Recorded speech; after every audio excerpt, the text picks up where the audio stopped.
The break room smelled like burnt coffee and old carpet. It always did.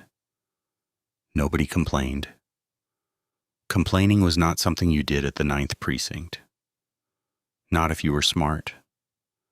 Not if you wanted your shift assignments to stay the way they were. Sergeant Victor Kane stood at the center of the room like he owned it. Because he did. He leaned against the counter with his coffee mug in one hand, the other tucked in his belt. And he talked loud and easy. The kind of man who never once wondered whether people actually wanted to hear what he had to say. Officers Caleb Voss, Randall Burke, and Lena Quinn sat around the break room table. 3 other officers stood near the door. They all laughed at the right moments. They all nodded when nodding was expected. They had learned, the way you learn things in a place like this, that keeping Victor Kane happy was simply how you survived. Victor Kane was the kind of man who had never once faced a real consequence. He was not the captain of the Ninth Precinct. His name had never appeared on that door. But everybody from the newest rookie to the oldest desk sergeant understood the truth of this building. Victor Kane ran it. Captain Ellis Grant had retired. Good old Ellis, who never rocked the boat, never asked uncomfortable questions, and never once told Victor Kane no. In the time since Ellis walked out the door, Victor Kane had made himself right at home in the power vacuum. He had started deciding shift assignments personally. He had overridden HR memos without explanation.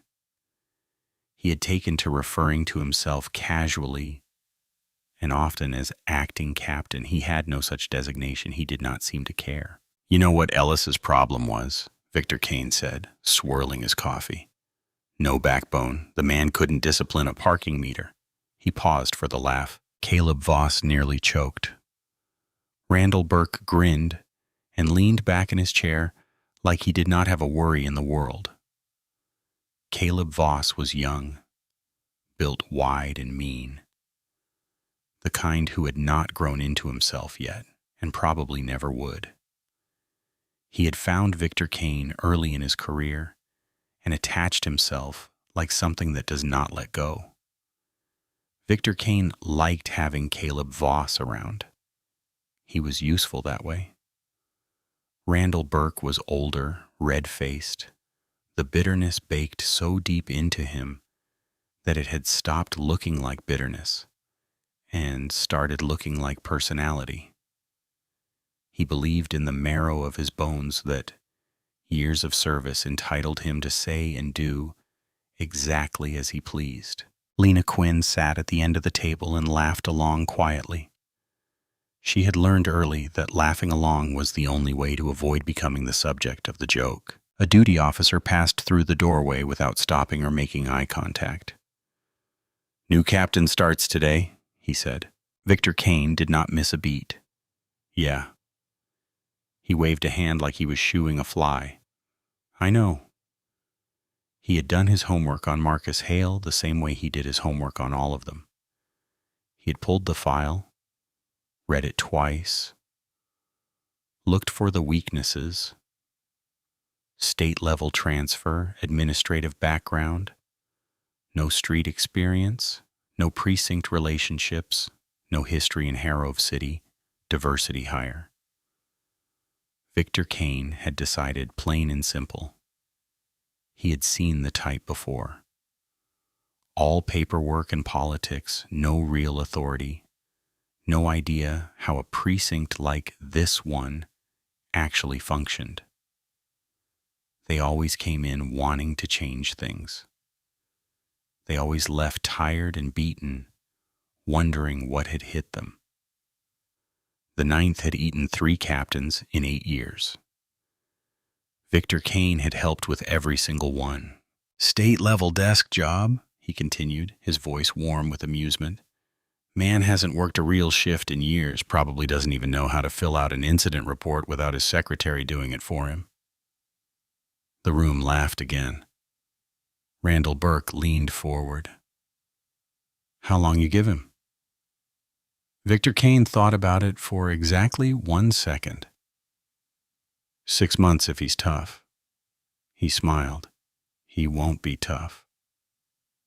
He raised his coffee mug toward the center of the room, a toast, slow and deliberate, the kind that said, nothing changes here.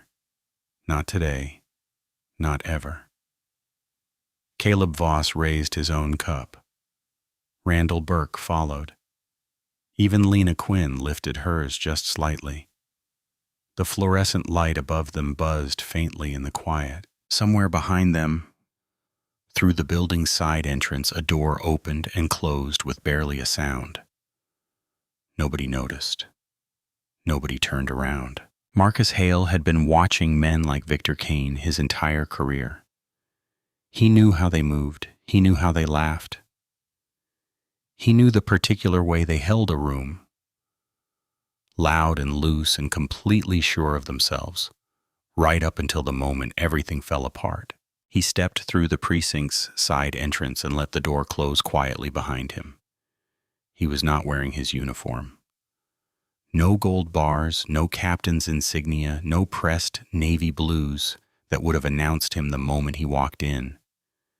Instead, he wore plain khaki trousers, a dark polo shirt, and a small generic patch on his left shoulder that read Port Security Unit in plain black letters. The kind of thing you would see on a contract worker. The kind of thing that made people's eyes slide right past you. That was exactly the point. He picked up a tray at the cafeteria line, chose scrambled eggs and toast, poured himself a black coffee, and carried everything to a steel table near the far wall. He sat down. He opened a small notebook beside his tray. He picked up his fork. And then he simply watched. Deputy Chief Carla Reyes had pushed a thick folder across her desk without a word. Marcus had opened it and read every page while she waited. 6 dismissed complaints in 4 years.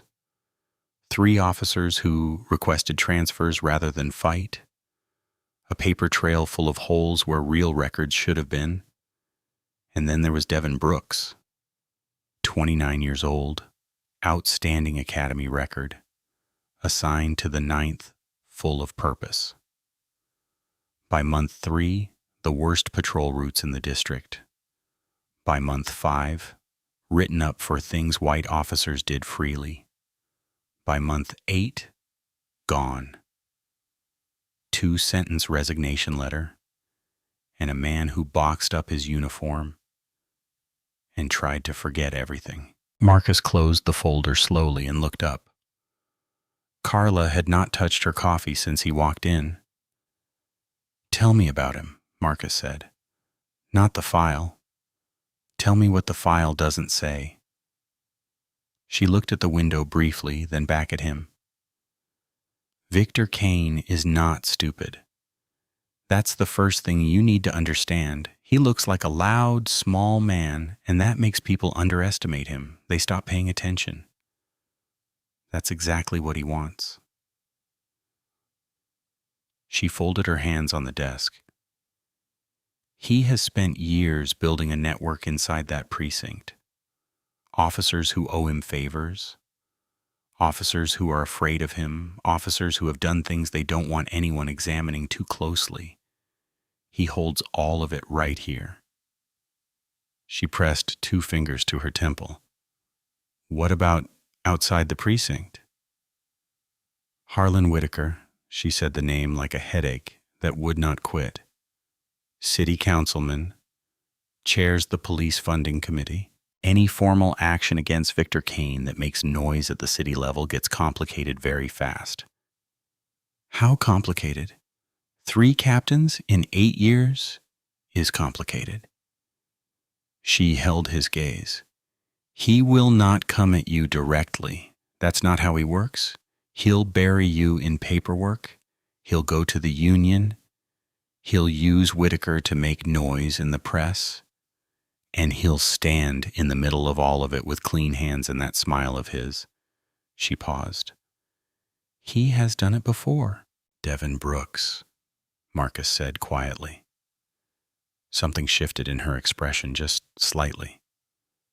Devin Brooks had more potential than anyone we put through the Ninth in a decade. He's working at an auto parts store now, won't return my calls. The room was very quiet. Marcus looked at the folder one last time. Then he looked up. Give me 1 week. Now he sat in their cafeteria eating their eggs, taking the measure of everything around him. He was 54 years old, broad-shouldered, settled, with the particular stillness of a man who had long ago made peace with difficulty and stopped flinching at it. 28 years on the job, 4 of those years on a federal task force where impatience got people killed. He worked methodically, badge numbers against faces memorized from personnel files. Who deferred to whom? Who sat alone? Who laughed too hard? And who laughed too carefully?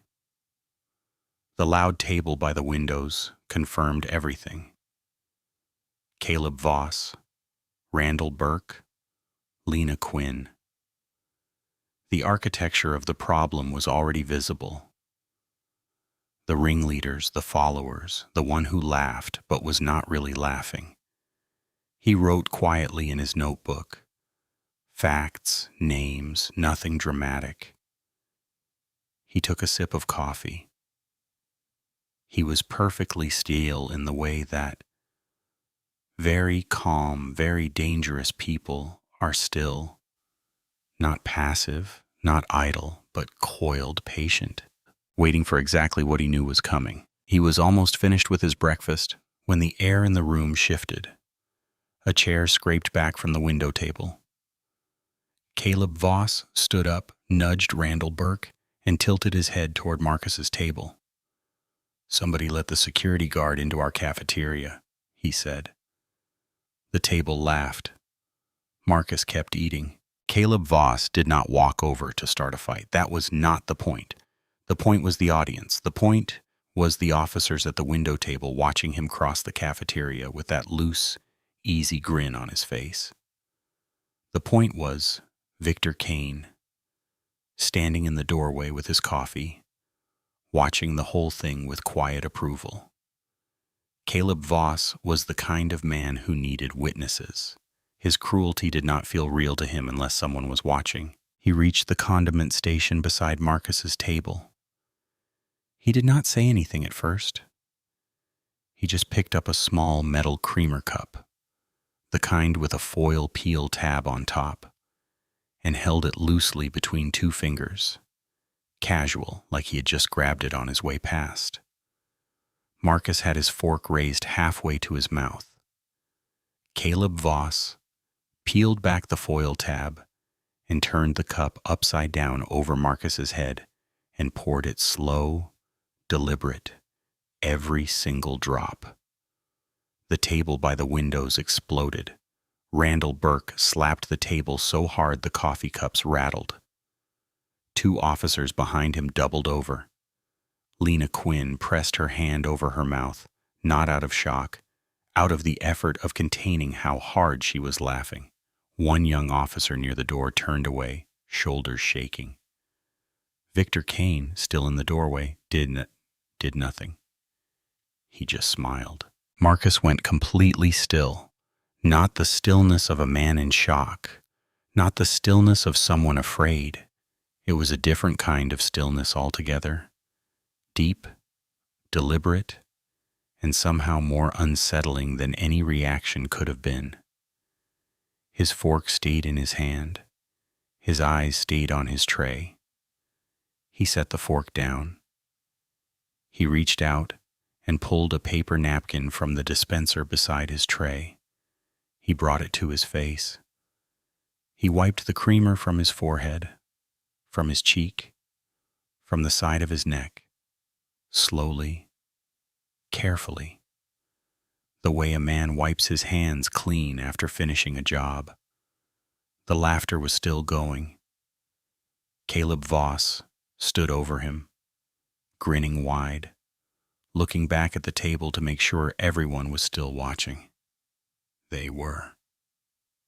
He leaned down toward Marcus, close. "You're in the wrong cafeteria, buddy. This is for department personnel, not rent-a-cops." More laughter. Marcus finished wiping his face. He folded the napkin in half and set it beside his tray. And then he looked up at Caleb Voss. Not with anger, not with embarrassment, with something far quieter than either of those things. He looked at the badge on Caleb Voss's chest, read the name printed on it, and then he looked directly into Caleb Voss's eyes. "I know," he said. His voice was calm, almost gentle. "Enjoy your breakfast, Officer Voss."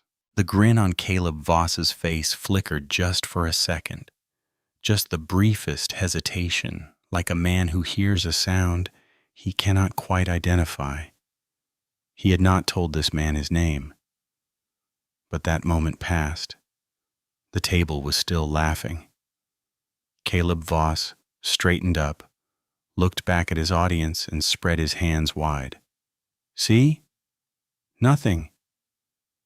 He sauntered back toward the window table and dropped into his chair like a man who had just done something worth doing. Victor Kane pushed off the door frame and disappeared back into the hallway, satisfied. The cafeteria noise filled back in around Marcus like water closing over a stone. He sat for a moment, still quiet. His breakfast sat in front of him, cooling now. He did not look around the room. He did not track the laughter. He did not watch Caleb Voss settle back in among his friends and replay the moment for the ones who missed the best angle.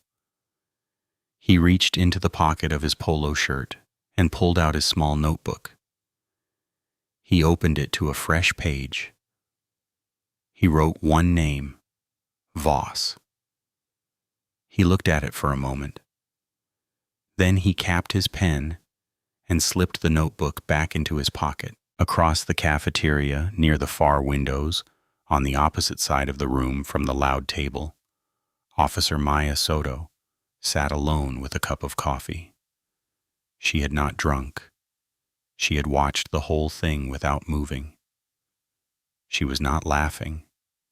She was not looking away either. She was watching Marcus with a focused, careful expression. The look of someone trying to solve a problem they do not yet have all the pieces to.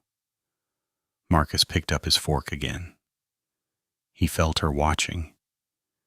He glanced up briefly and met her eyes across the room. Neither of them said a word. He looked back down at his breakfast and kept eating. The briefing room filled up the way it always did, loud near the door, quieter toward the back. The window table crew, Caleb Voss, Randall Burke, Lena Quinn, claimed the same 3 seats they always claimed. Center left, close enough to the front to look engaged without actually being engaged. Coffee cups scraped against the long table. Someone's radio crackled and was turned down. The usual low current of side conversations ran around the room like water, finding its level. Nobody paid much attention to the man already standing at the front. He was in the same polo shirt from the cafeteria, the same plain khaki trousers, the port security unit patch on his left shoulder. He stood with both hands loose at his sides, not moving, not checking his phone, not doing anything in particular. Just standing there in the quiet way that certain people stand, taking up exactly the space they need, and not 1 inch more. Caleb Voss glanced at him and looked away. He leaned toward Randall Burke. "Why is the security contractor in our briefing?" Randall Burke shrugged without interest. "Probably hear about the parking lot cameras. Just ignore him." Caleb Voss did. The room kept filling. A few officers threw a second glance at the man near the podium and arrived at the same easy conclusion. Maintenance, contractor, building services, someone from Fleet, and moved on.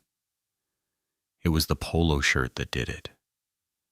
The absence of a real uniform. People see what they expect to see, and nobody at the Ninth Precinct expected anything that morning except the same thing they got every morning. Victor Kane came through the door with 2 minutes to spare. He did a brief scan of the room the way he always did, checking attendance, checking posture, confirming the order of things, and his eyes moved across the man at the front without stopping. He set his coffee down. He pulled out the chair at the head of the table. He was just about to sit when the door opened again.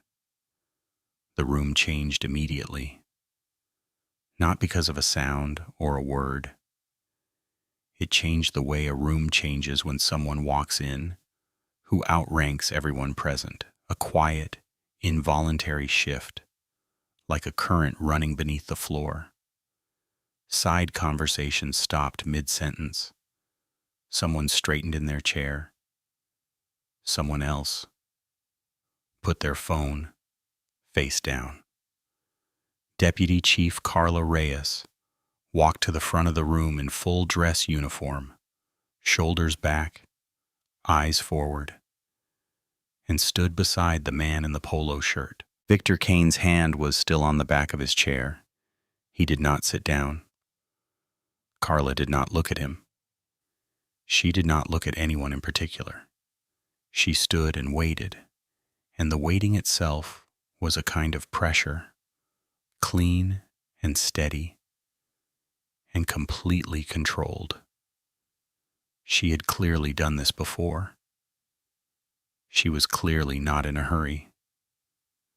The room reached full silence in seconds.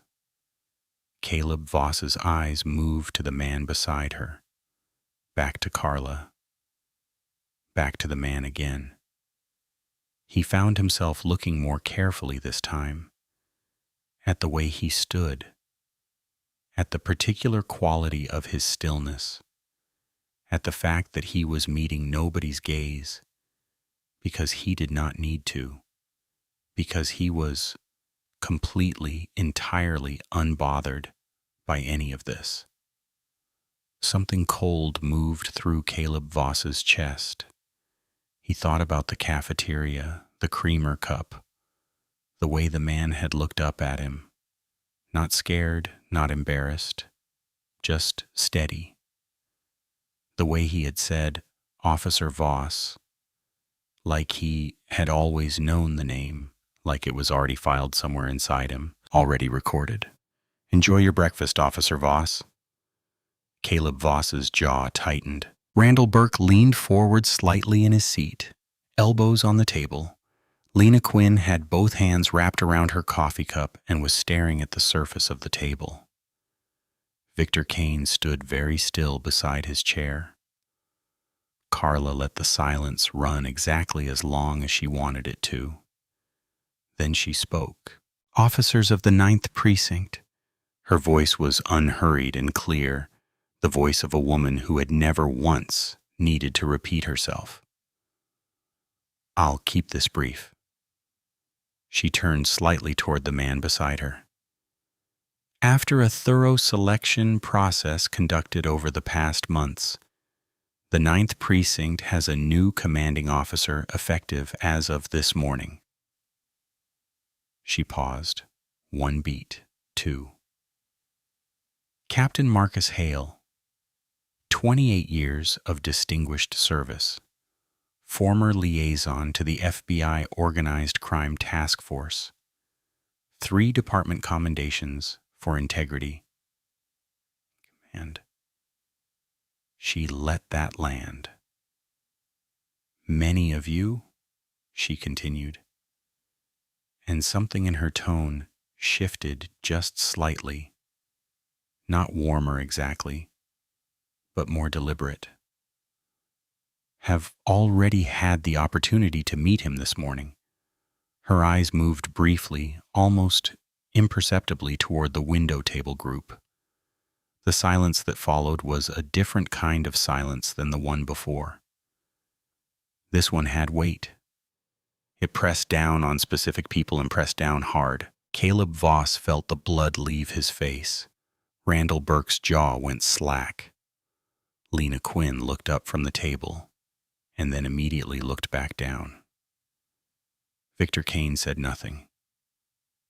Did nothing. His expression had stopped being an expression and had become something else. A careful, rigid blankness, the face of a man performing composure, while the floor dropped out beneath him. Carla stepped to the side. "I'll let him take it from here."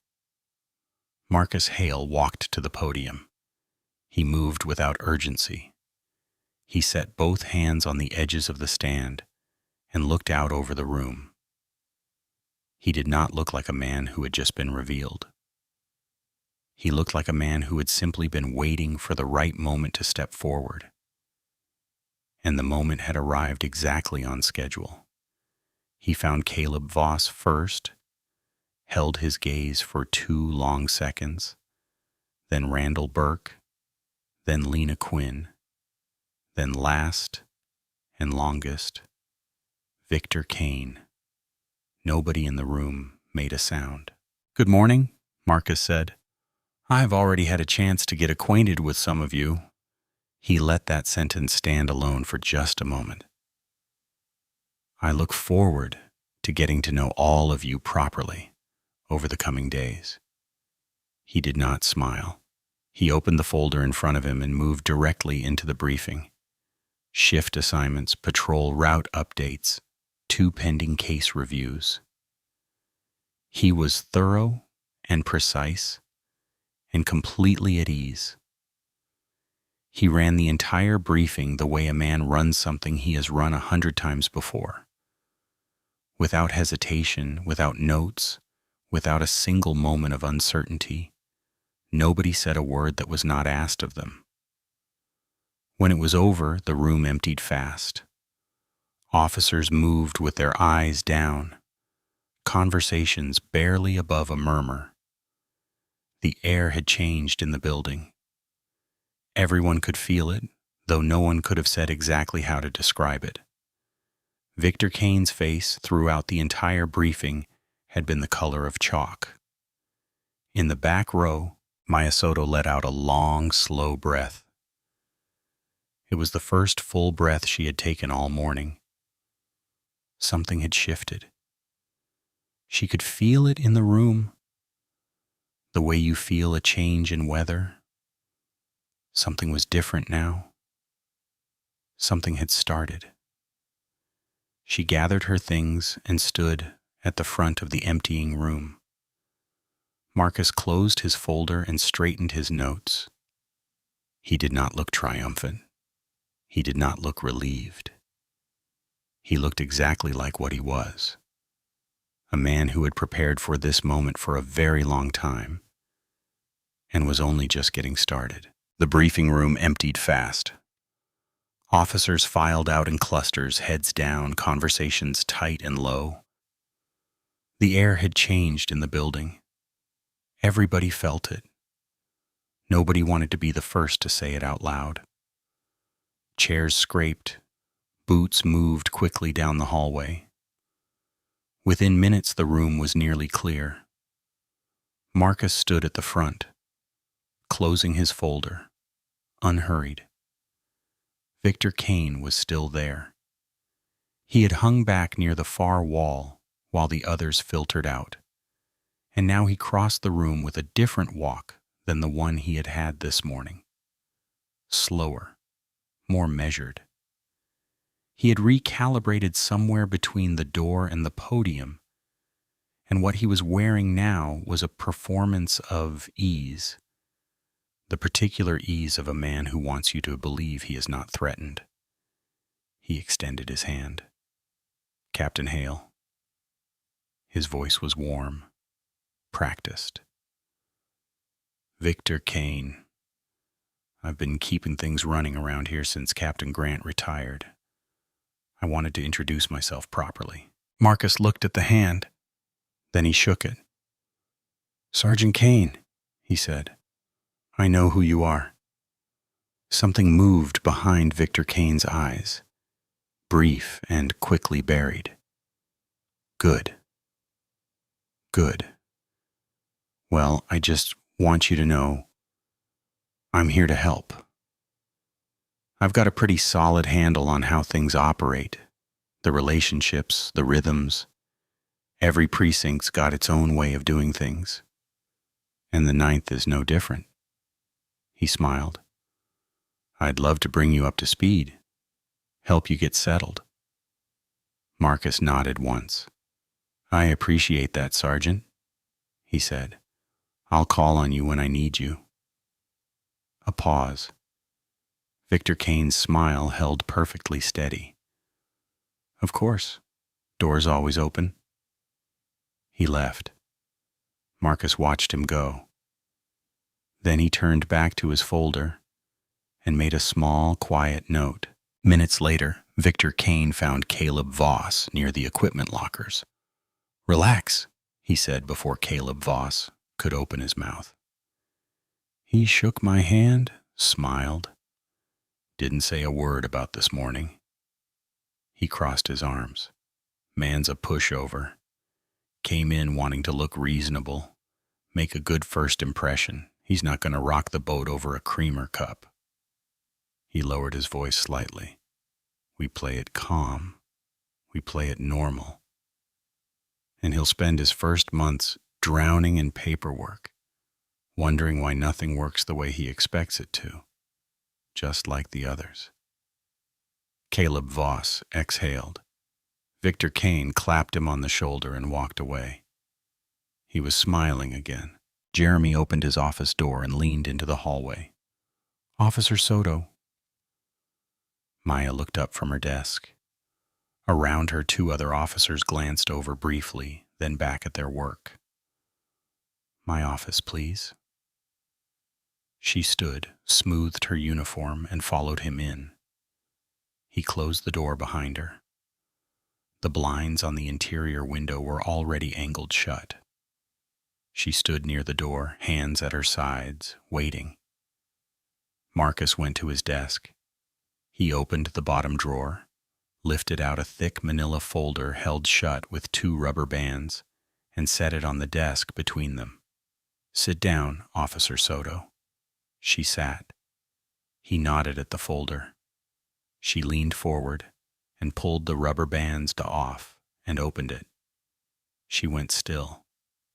Inside was everything. Photographs of incident reports, dated complaint forms with big red dismissed stamps across the top, personnel records with notes in the margins, a full timeline stretching back years, Devin Brooks's file complete and flagged with a yellow tab, transfer requests, pattern analyses, names she recognized, dates she recognized, things she had seen firsthand and convinced herself nobody was documenting. All of it documented. I've been building this, Marcus said, before I ever set foot in this building. This morning was part of that.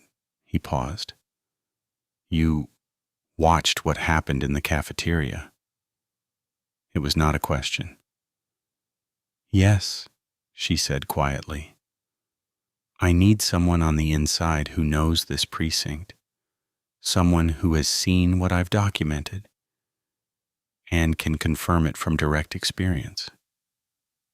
He slid a second, smaller document across the desk. That is a formal internal affairs cooperation agreement.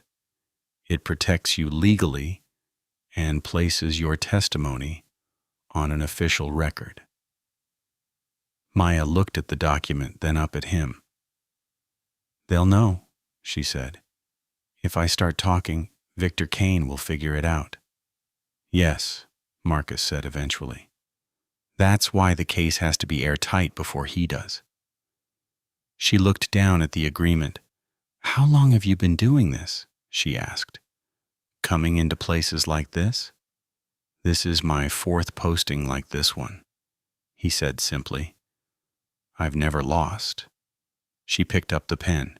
Through the angled blinds, just barely visible, Victor Kane stood motionless in the bullpen outside, watching the closed office door.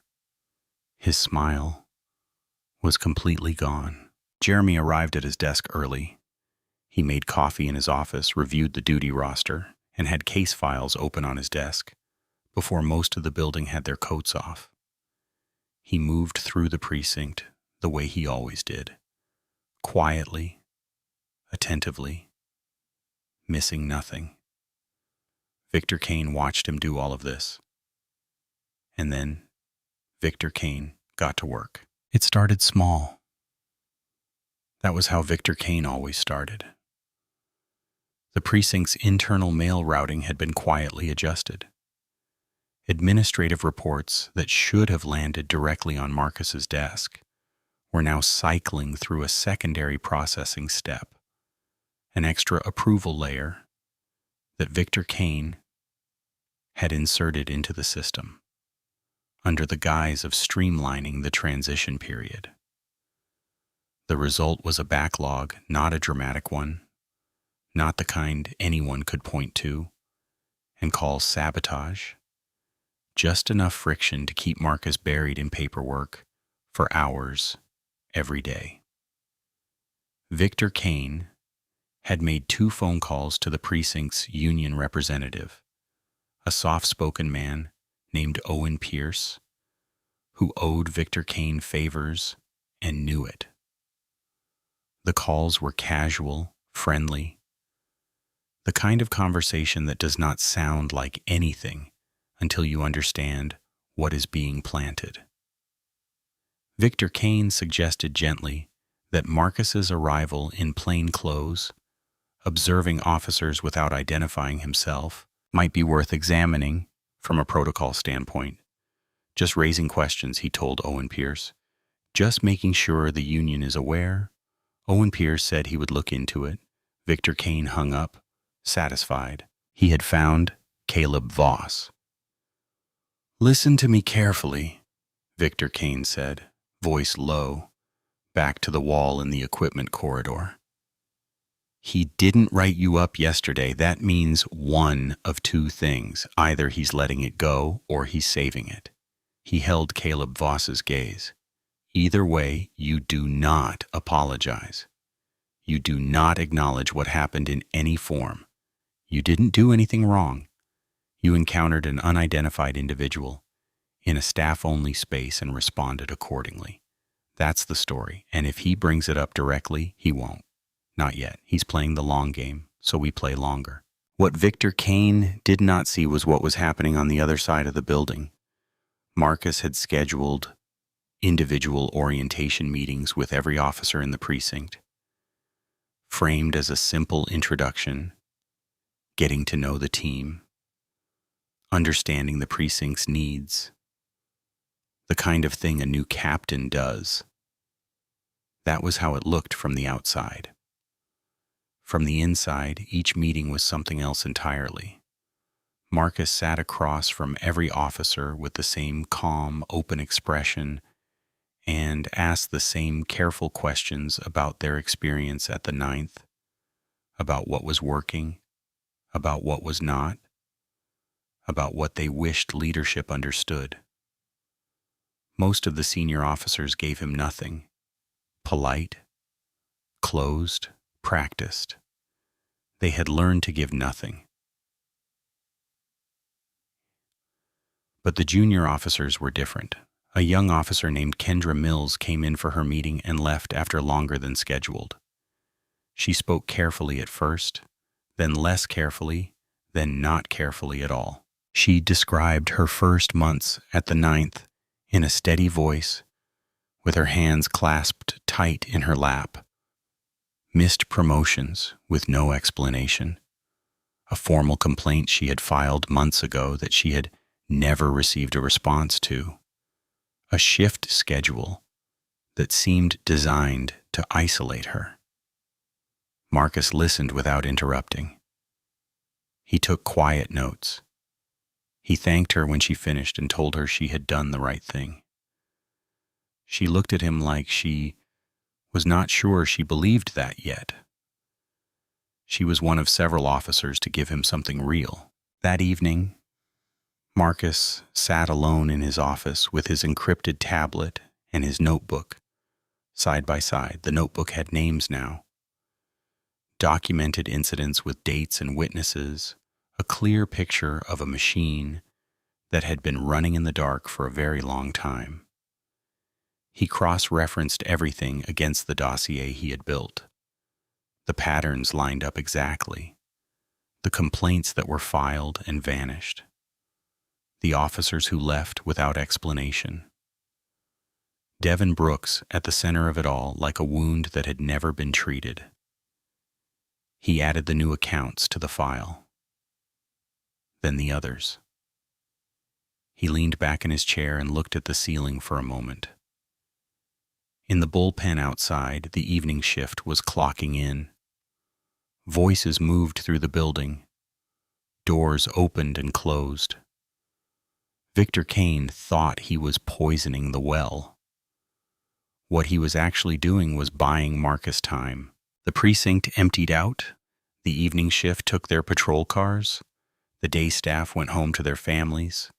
The building settled into its nighttime quiet, the hum of fluorescent lights, the occasional crackle of the dispatch radio, the distant sound of traffic through the windows. Marcus stayed. He did this most evenings, not because the work required it, though it often did. He stayed because the building told you different things when it was empty. The paperwork people left unfinished, the filing patterns, the small revealing details that got covered up during the busy hours when everyone was performing for each other. He poured a fresh coffee, went back to his desk, and opened the personnel file drawer. He pulled out the one at the very back, Devin Brooks. He had read it before, then twice more at home, alone at his kitchen table with a pen and a yellow legal pad. He knew it well enough to recite the key dates from memory, but reading a file in preparation and reading it while sitting inside the building where it happened were two completely different things. He opened it now and read it like it was the first time. Devin Brooks had graduated from the academy, ranked near the top of his class. His evaluations were exceptional. Instructors used words like instinctive and composed under pressure and natural leader. He had been assigned to the Ninth Precinct. The first months of his file read like a success story. Commendations for community interventions. A letter of recognition from a Harrove City elementary school principal. A clean record. No disciplinary actions. Consistent performance reviews marked exceeds expectations. Then the file changed. Reassigned from the North District Patrol route to the East Side Industrial Corridor, the worst route in the precinct, high call volume, inadequate backup coverage, systematically avoided by senior officers. No explanation noted in the file. First write-up. Failure to complete post-incident documentation within the required window. Marcus looked at the date and cross-referenced it against the duty roster he had quietly pulled. Devin had been working a double shift that day, covering for an officer whose absence was approved by Victor Kane personally. Second write-up, insubordination. The details were vague to the point of being meaningless. Failure to comply with supervisory directive, no specifics, no witnesses named, no documentation of what the directive actually was. Formal complaint filed by Devin. Targeted harassment, discriminatory shift assignments, hostile work environment. 3 pages detailed and specific with dates and incident descriptions. Marcus turned to the next page. The complaint had been routed through the precinct's internal review process. The reviewer was listed as Sergeant Victor Kane. Finding insufficient evidence to support the claim. Complaint dismissed. Devin had never been notified of the outcome. There was no record of anyone informing him. His copy of the dismissal notice, which protocol required be delivered in person, had never been signed for. Victor Kane had buried it without leaving a fingerprint. Devin filed a transfer request. It was denied within hours, faster than the standard processing time. The denial was signed by Victor Kane. Devin Brooks submitted his resignation. 2 sentences, no explanation, no exit interview conducted. The file ended there. Marcus closed it slowly. He sat with it in his hands for a long moment. The building was quiet around him. Somewhere down the hall, a door swung shut on its hinge. He thought about what Carla had told him. Working at an auto parts store would not return calls. He thought about a 29-year-old man who had wanted this, who had been near the top of his class, who had gotten a letter from an elementary school principal, who had put his uniform in a box and tried to pretend the whole thing had not happened because fighting it felt like throwing himself at a wall that did not move. Marcus set the file on the desk. He picked up his pen and turned to a fresh page in his notebook. He wrote Devin's name at the top. Beneath it, he began a clean, organized summary of every documented incident. Dates, file references, cross-references to other officers' accounts. Precise, thorough, the kind of documentation that could not be dismissed. He thought about calling Devin. He decided against it. The case was not strong enough yet. Bringing Devin in too early meant exposing him before the protection was fully in place. When he called, the ground needed to be solid. He owed Devin Brooks that much.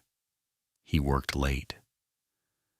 Then he locked the file in his desk, turned off the light, and walked out through a building that had no idea what was coming. Jeremy arrived at his desk early. He ran the morning briefing. Clean, professional, no drama. He assigned patrol rotations, reviewed an open case file with a junior detective, and spent hours conducting the final orientation meetings with the last group of officers he had not reached yet. He was back at his desk by midday. He was reading through a stack of misdirected administrative reports, the ones Victor Kane's rerouting had delayed, when his phone rang. It was Carla. "Turn on the news," she said. "Channel 4. Victor Kane made his call from the precinct parking lot, not from his desk, not from his personal office, from the far corner of the lot near the equipment bay where the outdoor cameras did not reach. He stood with his back to the building, and his collar turned up against the cold, and he dialed Councilman Harlan Whitaker's private cell phone number. Harlan Whitaker picked up on the second ring. "We have a problem," Victor Kane said. He talked. He laid it out carefully. Marcus's appointment, the cafeteria setup, the individual officer meetings that were clearly not just orientation sessions. He told Harlan Whitaker about the cooperation agreement he suspected was circulating. He told him about Maya Soto spending time behind a closed door with the new captain on day 1. "I need noise," Victor Kane said. "Public noise. Something that makes him look like the problem before he can make me look like the problem." Harlan Whitaker was quiet for a moment. "Leave it with me," he said. Councilman Harlan Whitaker was silver-haired and wore the particular polish of a man who had spent decades making problems disappear for the right people. He chaired the city's police funding committee, which meant the Ninth Precinct's budget ran through his hands every fiscal year. He and Victor Kane had an arrangement that was never written down and never needed to be. Victor Kane kept the Ninth running the way Harlan Whitaker needed it to run, quietly, without the kind of headlines that created oversight committees. And Harlan Whitaker kept the money flowing and the questions minimal. It was a clean arrangement. Marcus threatened to make it very messy. Harlan Whitaker had called 2 community board members and a local television producer he had known for years. He had scheduled a community meeting under the banner of Public Safety Accountability Forum. The invitations went out through the City Council's official communication channels, which gave it the appearance of legitimacy. Channel 4 had a camera crew in the meeting room. Marcus watched it from his office with the volume low. Harlan Whitaker stood at a podium before a half-filled community room, his expression carefully arranged into something resembling civic concern. He talked about the importance of leadership continuity at the Ninth Precinct. He talked about the community's relationship with their local officers, and then, with the practiced ease of a man who had been planting suggestions his whole career, he raised his concerns about the selection process that had produced the Ninth Precinct's new commanding officer. "Our community deserves leadership with deep local roots," Harlan Whitaker said, looking directly into the camera. "Leadership that understands the specific challenges of Harrow City, not appointments made in back rooms by people with political agendas." He never said Marcus's name directly. He did not need to. The chyron at the bottom of the screen read, "Questions surround new Ninth Precinct captain's appointment." Marcus turned the television off. He called Carla. "Harlan Whitaker chairs the funding committee," she said before he could speak. "He's politically untouchable right now. Taking a direct run at him would create more noise than it solves." "I know," Marcus said. "He's trying to delegitimize you before you can build traction. Make you look like the controversy so nobody looks at Victor Kane." "I know that too." A pause. "So what do you do?" "Nothing," Marcus said. "Not yet." He hung up. He opened his notebook to a fresh page. At the top he wrote 2 words, "Political infrastructure." Beneath that, in clean, even letters, Harlan Whitaker. He looked at the name for a long moment. Harlan Whitaker thought this was about a job title, about a rejected application and a bruised ego, and a political appointment he wanted reversed. He thought this was small. He had no idea what was actually inside the folder sitting in Marcus's locked desk drawer. He had no idea how long Marcus had been building it or what it would look like when it was finished. Marcus kept his pen. He went back to work. The precinct was nearly empty. A skeleton crew ran the overnight desk. 2 officers were out on late patrol. The hallways were dim. The building breathed its slow nighttime breath. The hum of servers in the equipment room, the distant squawk of the dispatch radio, the occasional creak of the old heating system working against the cold. Maya Soto sat alone at a terminal in the records room with a cup of cold coffee and a growing sense of unease. Her authorized access to the precinct's historical complaints database had been granted at Marcus's request, quietly processed through official channels that afternoon. On paper, she was conducting a routine records audit, the kind of administrative task that nobody looked twice at. In practice, she was working her way backward through years of filed complaints, cross-referencing dismissal dates, reviewer signatures, and routing logs. Every thread led to the same place. Every single one. She had been at it for hours when she heard footsteps in the hallway. She minimized her screen without thinking about it. The footsteps passed. She exhaled. She was reaching for her coffee when she noticed the light. Victor Kane's office was directly across the hall from the records room. It was always locked. She had never once seen that door open when Victor Kane was not physically present. But right now the door was standing open a few inches, and the desk lamp inside was on. She sat very still. She could hear him somewhere down the hall. The men's room, she thought, from the direction of his footsteps. She did not move for long seconds. Then she stood up slowly, crossed the hallway, and looked through the gap in the door. The office was cluttered the way powerful men's offices get cluttered, not from disorganization, but from accumulation, years of favors and files and the comfortable mess of a man who never expected anyone to go through his things.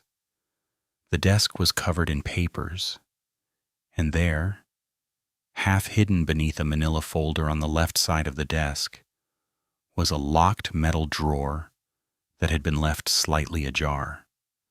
Protruding from the lock, barely an inch, just the end of it, was a small black USB drive, personal, unmarked, completely separate from any department system. Maya's heart was beating very fast. She did not touch the door. She did not step inside. She pulled her phone from her pocket, angled it through the gap, and took 3 photographs. The drawer, the drive, the full desk in context, clean and clear. She was back at her terminal with her screen restored when Victor Kane's footsteps came back down the hall. She heard his office door pull shut. The lock clicked. She stared at her screen without reading it. Then she opened her messages and texted Marcus 2 words and the 3 photographs. His office. He arrived in minutes. Civilian clothes, no markings. He came through the side entrance without announcement and found her in the records room. She showed him the photographs on her phone. He looked at them without speaking. He expanded the image of the drive, studied it, then set the phone down on the table between them. He went very still, in the way she was beginning to recognize, not hesitation, but the particular quiet of a man running calculations faster than he was letting on.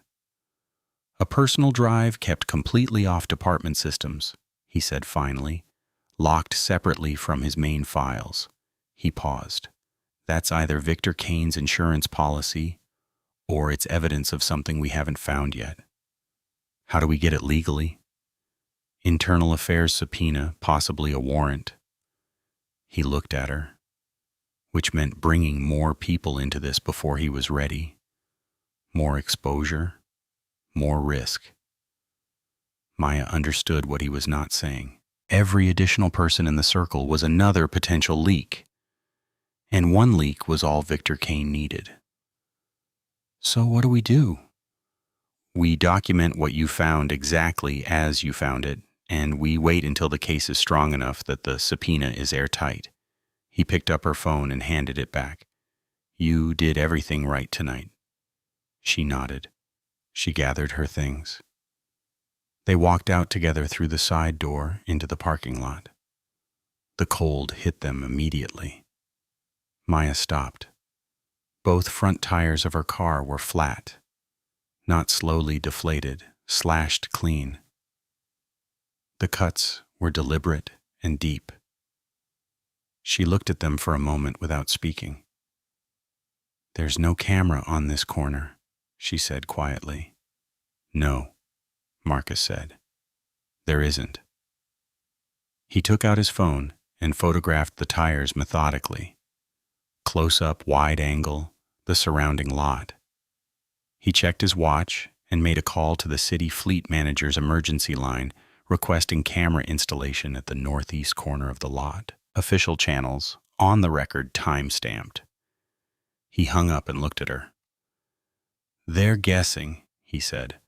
"They don't know what you've told me. This is a warning based on suspicion, not information."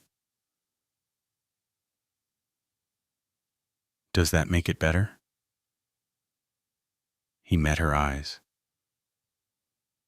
"No. It makes them sloppy. And sloppy people make mistakes they can't walk back."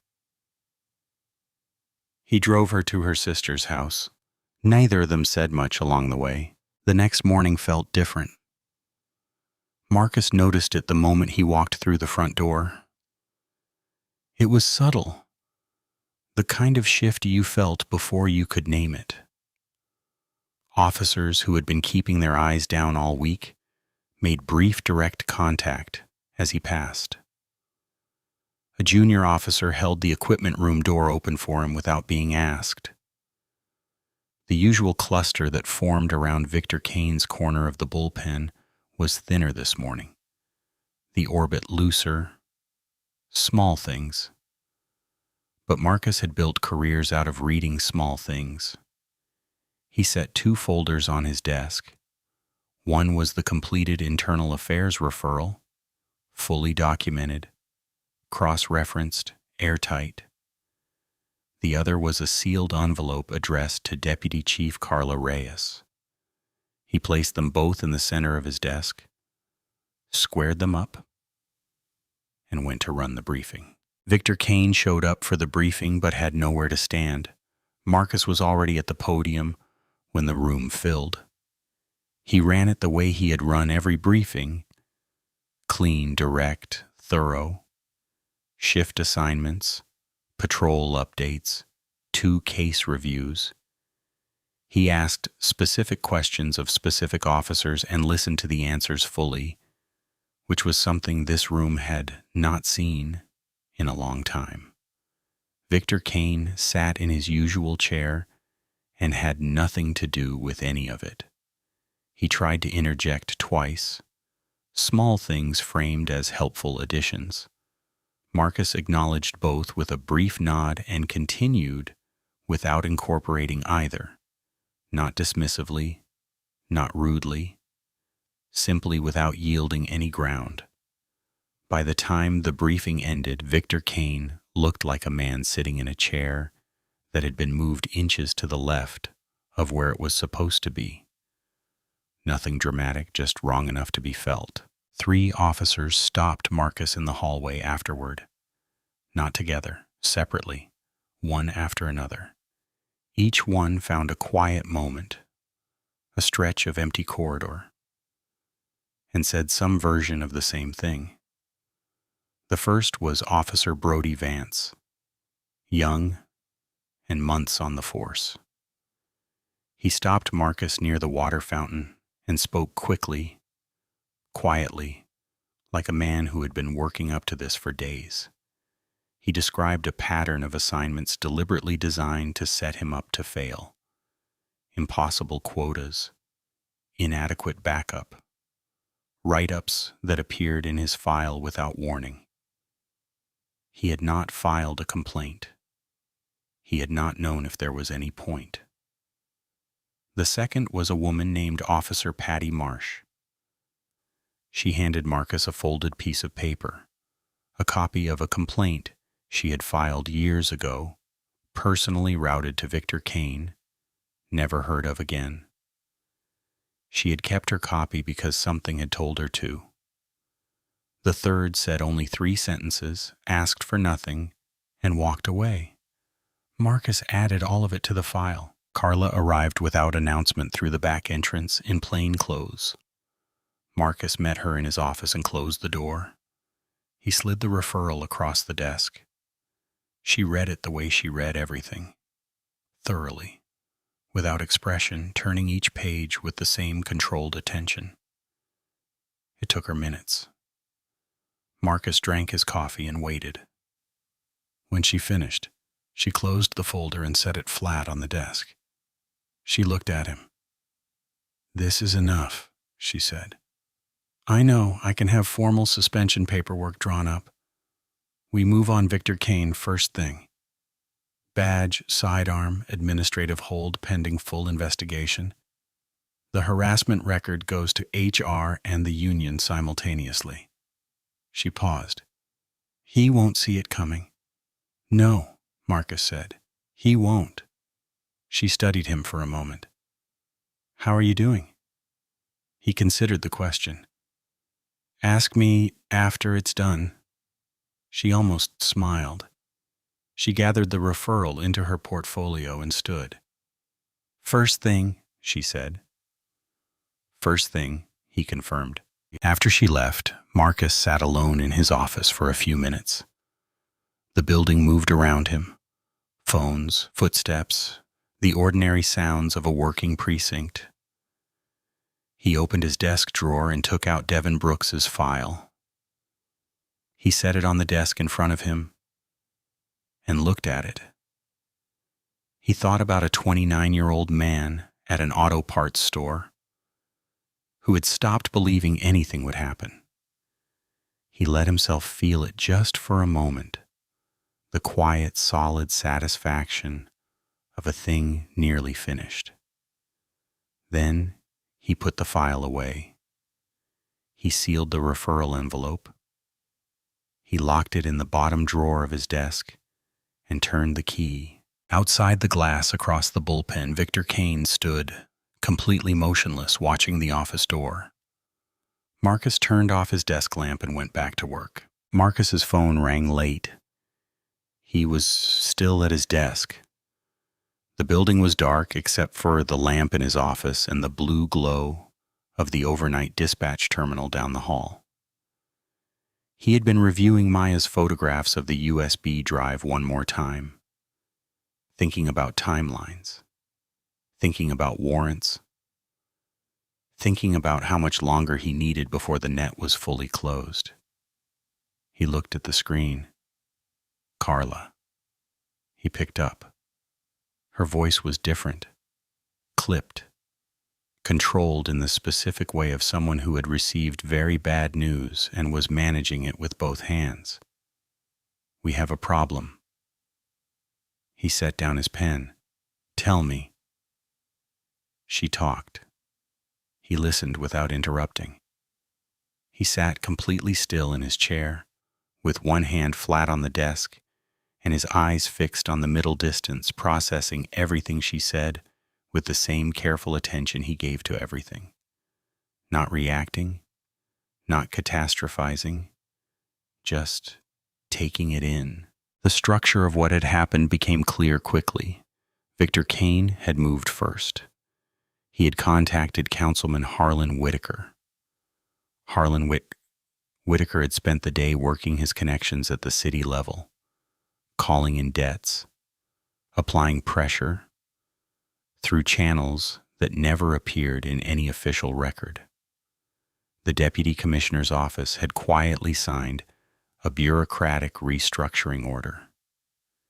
The internal affairs unit assigned to receive Marcus's referral had been pulled and reassigned to a district reorganization project. Administrative language buried in routine paperwork, signed when nobody was paying close attention. The replacement unit, Carla said, was the North Side Division. They had a history with the Ninth. Marcus knew what that meant. He had read those records too.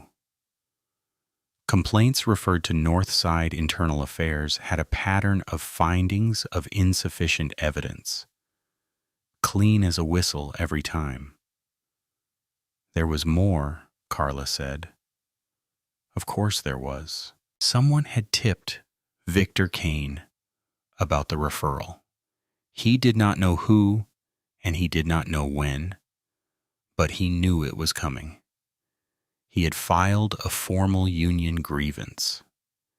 He claimed Marcus's arrival in plain clothes, failing to identify himself as commanding officer, constituted deliberate psychological manipulation and created undue stress for department personnel. The union was backing it. Ellison and Quinn had signed supporting statements. 4 officers total. The grievance was already filed. And Harlan Whitaker. She stopped. Harlan Whitaker's brother-in-law was the deputy commissioner. There it was, the full shape of it. Not just Victor Kane, not just Harlan Whitaker, the deputy commissioner himself, connected by blood and aligned by interest. Signing the paperwork that surgically removed the one channel designed to receive everything Marcus had built. By the next morning, Carla continued, Harlan Whitaker would be on the news calling for a formal review of Marcus's appointment. The union would be citing the grievance publicly, and the deputy commissioner would back them both. The silence that followed had weight to it. Marcus looked at the sealed envelope in his desk drawer. Pages of documented abuse, every complaint, every suppressed transfer,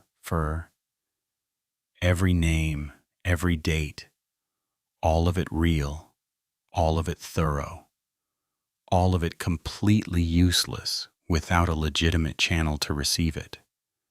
Victor Kane had not beaten the evidence. He had beaten the system that was supposed to process it. Go home, Carla said quietly. Get some rest. We'll figure this out. Yes, Marcus said. Good night, Carla.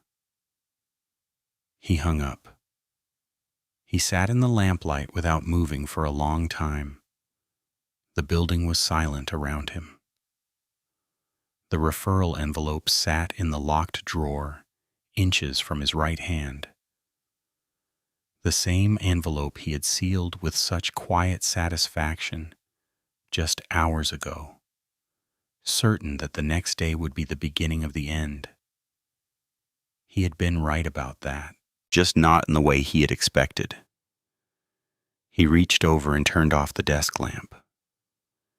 In the darkness of his office, in an empty building with a case that could not currently be filed, Marcus Hale sat very still and thought. He thought for a long time. Then he picked up his phone and scrolled to a number he had not dialed yet. Devin Brooks. His thumb hovered over the screen. He pressed call. Devin Brooks picked up. His voice was thick with sleep and something older than sleep, a weariness that had settled into him, the way things settle when they have been there long enough to stop feeling like a choice. Hello? Marcus kept his voice quiet and steady. My name is Marcus Hale. I'm the new captain at the Ninth Precinct. Silence. Not the silence of a man who had fallen back asleep. The silence of a man who had gone very still on the other end of the line. I've read your file, Marcus continued. All of it. Every complaint, every write-up, every date. He paused. I know what they did to you in that building. The silence stretched. Then Devin Brooks said, I wondered when somebody would call. They talked for hours.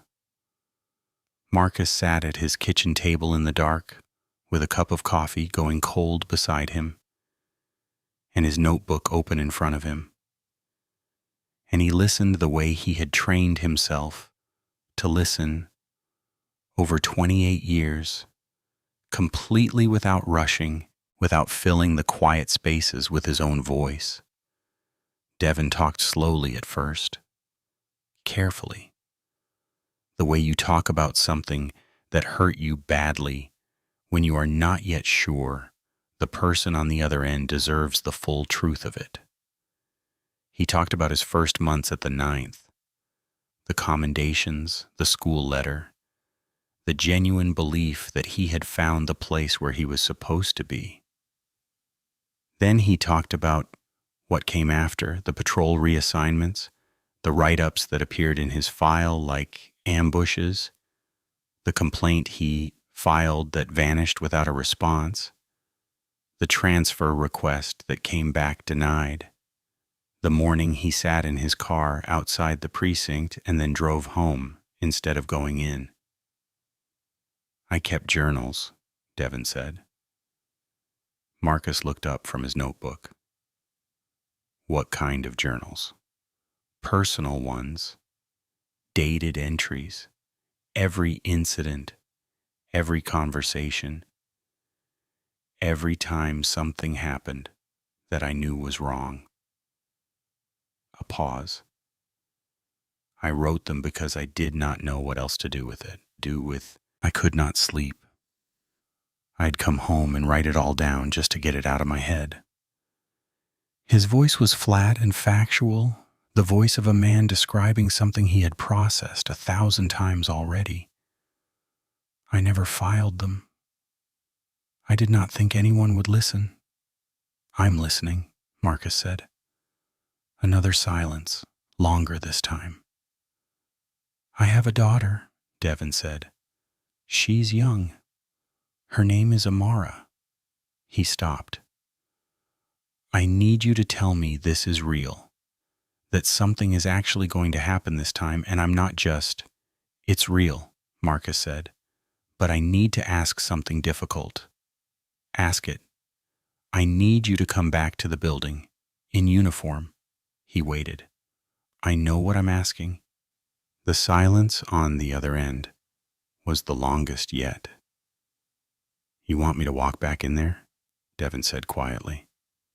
"Yes." "In front of all of them?" "Yes." Marcus heard him breathe once, slowly in and out. "Tell me what you have," Devin said. Marcus told him. Not everything, not the operational details, not the names he was still protecting, but enough. The dossier, the documented pattern, the years of suppressed complaints, the scope of what was coming. When he finished, Devin was quiet for a moment. "Okay," he said finally. "Okay. Tell me what time." Marcus hung up and sat with the phone in his hand. He opened his contacts and scrolled to a name he had added and hoped he would not need to use this soon. Elena Vargas, U.S. Department of Justice, Civil Rights Division. He had sent her the preliminary dossier as a precaution when Carla first approached him, and the full scope of what he was walking into had become clear. He had not been certain the case would reach federal territory. He was certain now. The moment Harlan Whitaker's brother-in-law signed that internal affairs reassignment order, the case crossed a line. Interfering with an active civil rights inquiry, even through bureaucratic maneuvering, even with clean hands and administrative language, was a federal matter. He pressed call. She picked up on the second ring. She had been awake. "Marcus." "The unit was pulled," he said. "Signed by the Deputy Commissioner, Harlan Whitaker's brother-in-law." A pause, brief and precise. "That's obstruction," she said. "Yes." "Of a federal civil rights inquiry." "Yes." He heard the click of a lamp, the sound of paper moving. "The door just opened," Elena said. Marcus looked out his kitchen window at the dark, empty street. "Be at the Ninth Precinct in the morning. Use the front entrance." "We'll be there," she said. He hung up. He closed his notebook. He did not sleep. Marcus arrived in full dress uniform, gold bars, polished shoes. Every crease was sharp enough to cut. He walked through the front entrance of the Ninth Precinct with his shoulders back and his face composed. Annie went directly to the briefing room where he stood at the front and waited. He did not pace. He did not check his watch. He stood the way he had stood his entire career, like a man who had already decided how things were going to go and was simply waiting for the rest of the world to catch up. Officers began filtering in. They came in pairs and clusters, mid-conversation, coffee in hand, still half asleep. One by one, they registered him at the front of the room in full dress uniform, and the conversations dropped off, and the room filled in quietly. Victor Kane arrived. He came through the door, already carrying confidence like a weapon. Back-channel confirmation had reached him through the union that the removal review was set. He expected to walk into a room with a cornered man at the front of it. He found Marcus Hale standing at the podium like he owned the building because he did. Victor Kane took his seat. His expression gave away nothing. But Marcus watched his eyes make a quick calculation, a rapid reassessment of the room, the uniform, the posture, and come up uncertain for the first time. Good. Maya Soto came in and took a seat near the back. She looked at Marcus briefly. He gave her nothing, but she understood. Deputy Chief Carla Reyes entered through the side door in full dress uniform and positioned herself to the right of the podium without a word. Several officers straightened involuntarily in their seats. Then the front door of the precinct opened. The room did not hear them coming. It felt them. A change in the air near the hallway entrance, a shift in the building's atmosphere, like pressure changing before a storm. Then the briefing room door opened, and 3 people walked in displaying federal credentials. Elena Vargas was compact and precise, with the bearing of a woman who had spent years in federal courtrooms and had never once lost her footing in one. She wore a dark suit and carried a leather portfolio, and she walked to the side of the room without hurrying and without looking at anyone in particular, which somehow made everyone in the room look at her. Her 2 DOJ colleagues positioned themselves near the door. The room was completely silent. Then the door opened a second time. Devin Brooks walked in. He wore his old dress uniform, pressed and straight, the crease in the trousers sharp, the shoes mirror bright. He had clearly spent time on it. He stood in the doorway for just a moment, and Marcus could see what it cost him to be here in this building. In front of these people, he could see it in the set of his jaw and the way his hands stayed perfectly still at his sides, through what had to be an enormous act of will. He found a place to stand near the left wall. His eyes moved once across the room and settled on Victor Kane. Victor Kane looked back at him, and something passed across his face that he could not fully suppress. A flash of something raw and ugly. There and gone in an instant. Marcus stepped to the podium. "Good morning," he said. "Before we begin, I have some introductions to make." He introduced Elena and her colleagues. He stated her title and her division clearly and without drama, the way you state facts that do not require decoration. Elena stepped forward.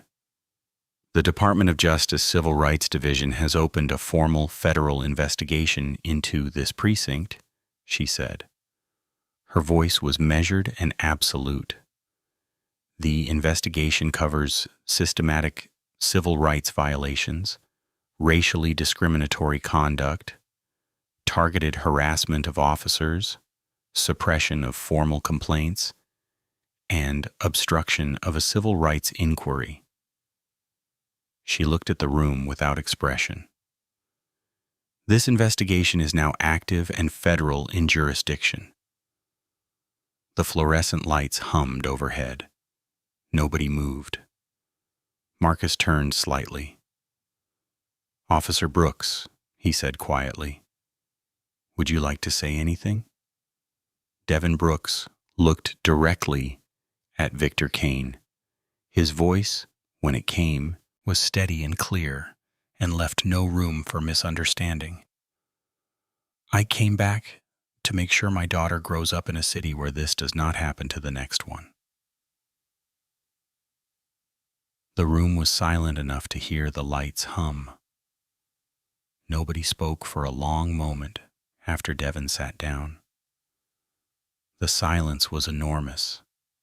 It pressed down on the room like a physical weight, filling every corner, settling over every officer like a judgment they could not escape. Men who had laughed in the cafeteria sat with their eyes fixed on the table in front of them.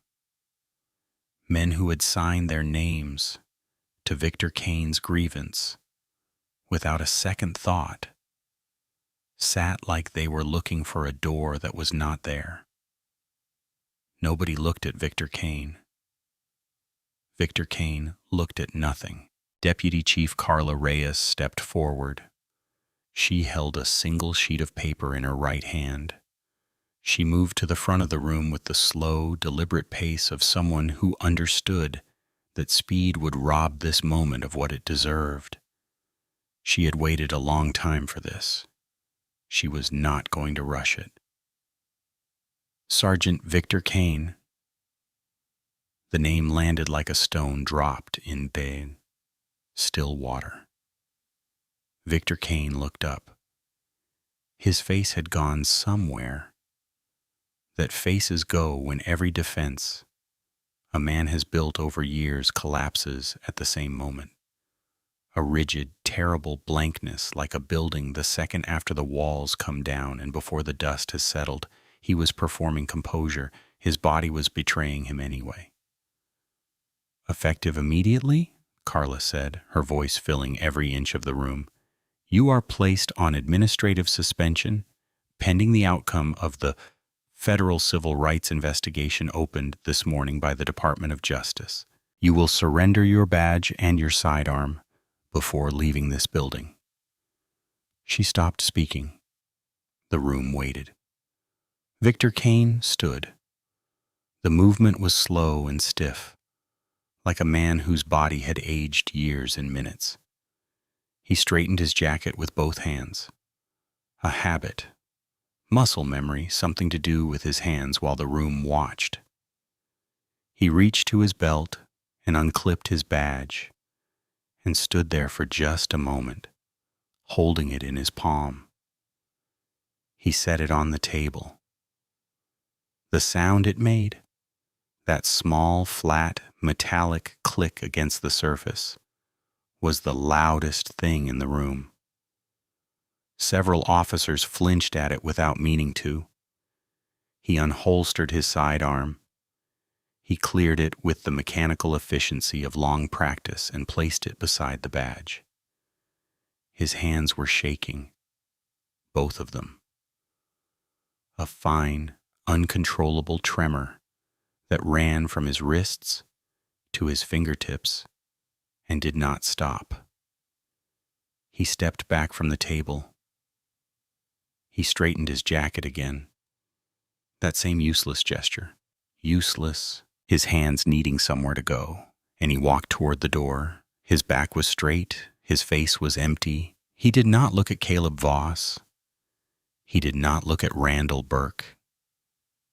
He did not look at Lena Quinn, who had laughed the loudest and was now staring at her own hands in her lap, like she did not recognize them.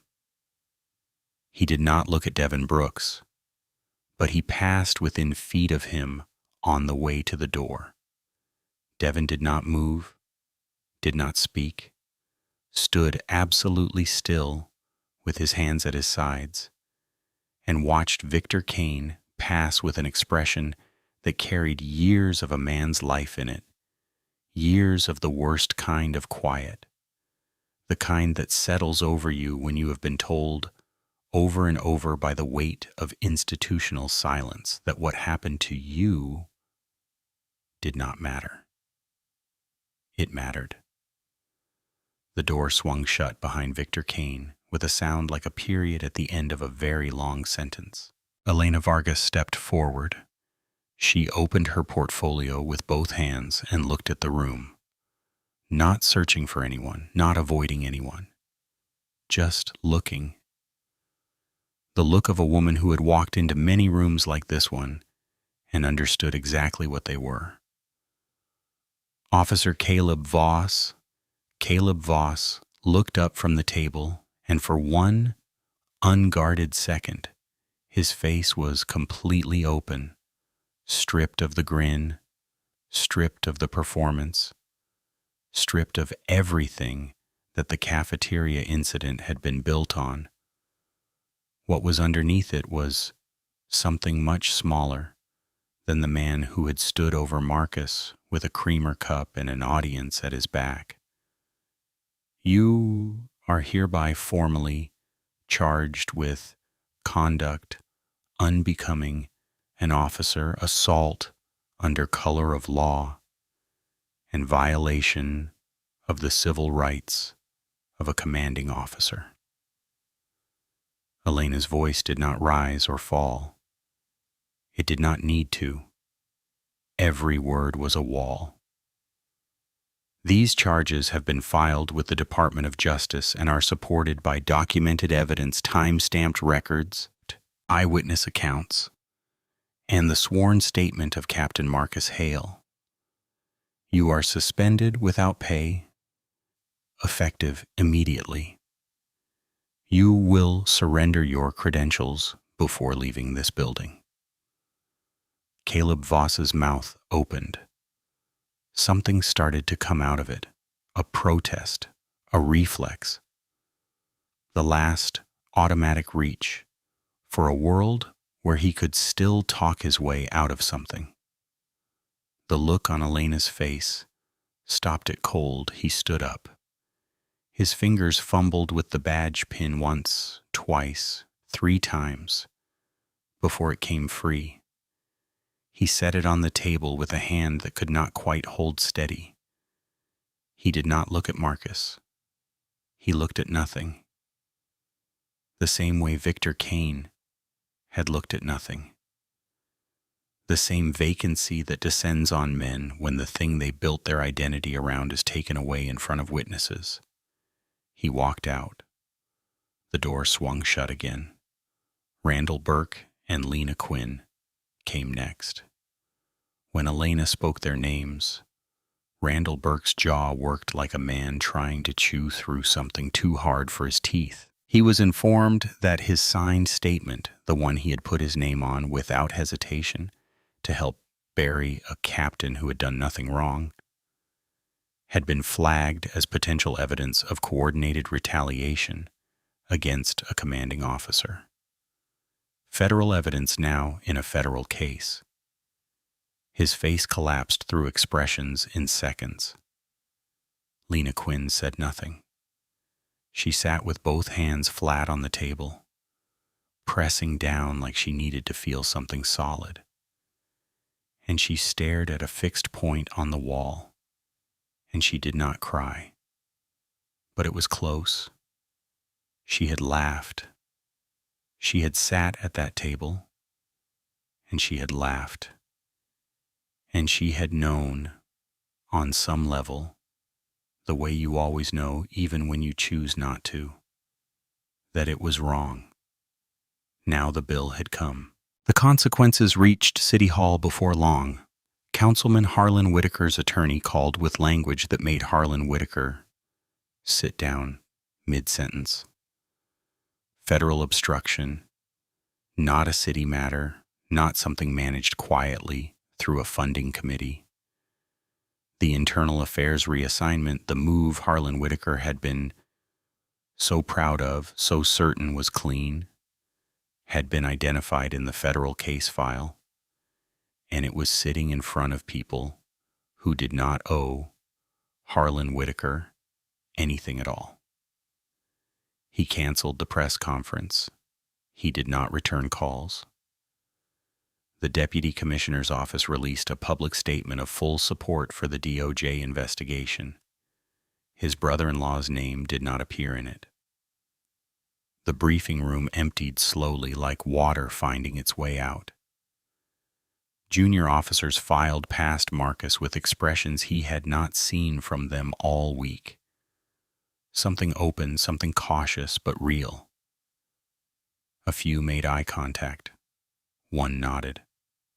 One, a young officer Marcus recognized from his orientation meetings, stopped briefly beside Devin Brooks on the way out and said quietly, "I'm glad you came back."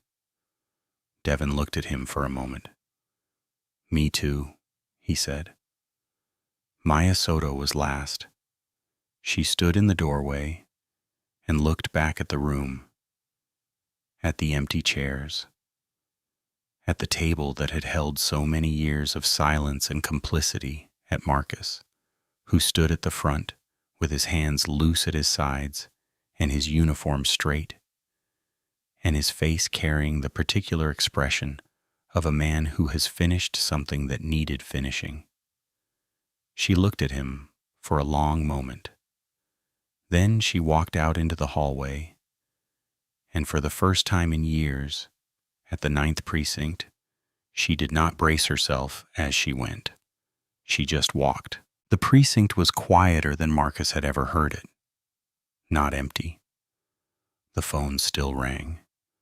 The dispatch radio still crackled.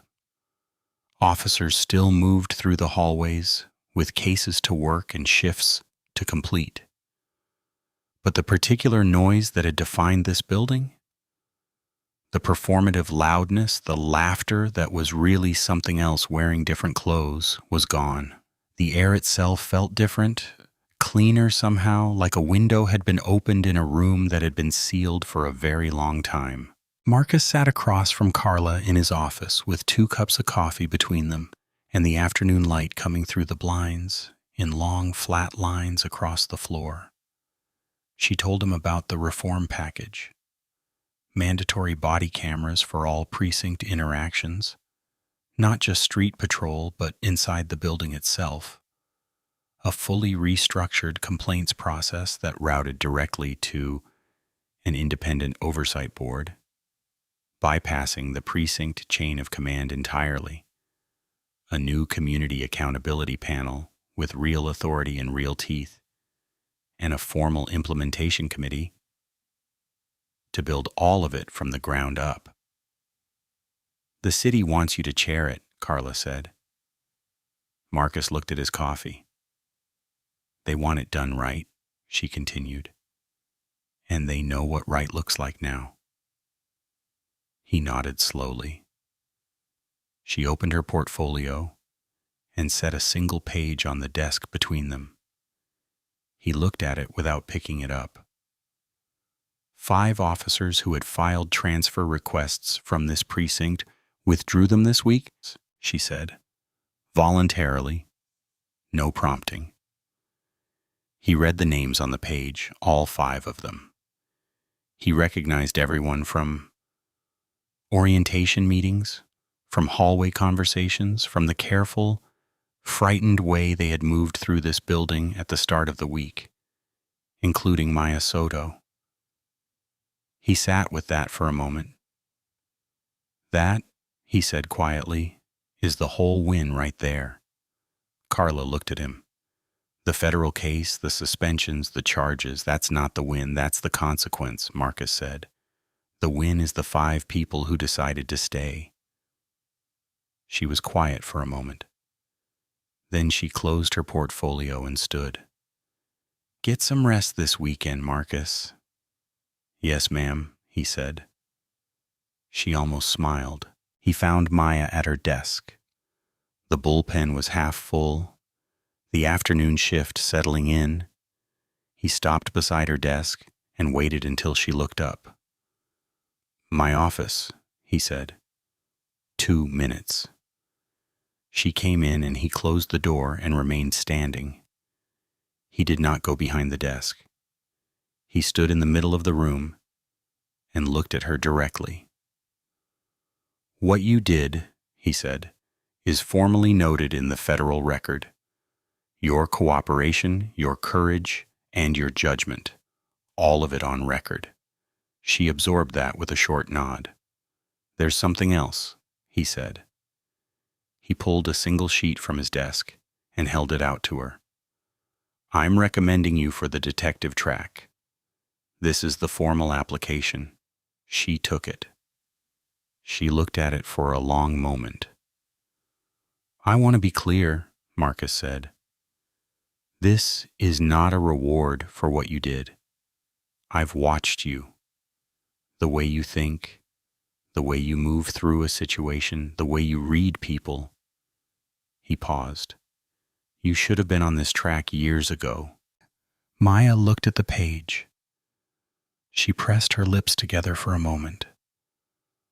"My mother," she said finally, "is going to lose her mind." Something moved across Marcus's face that was almost, not quite, but almost a smile. "Tell her she raised someone worth bragging about," he said. He carried a lunch tray from the cafeteria line and walked to the far end of the room.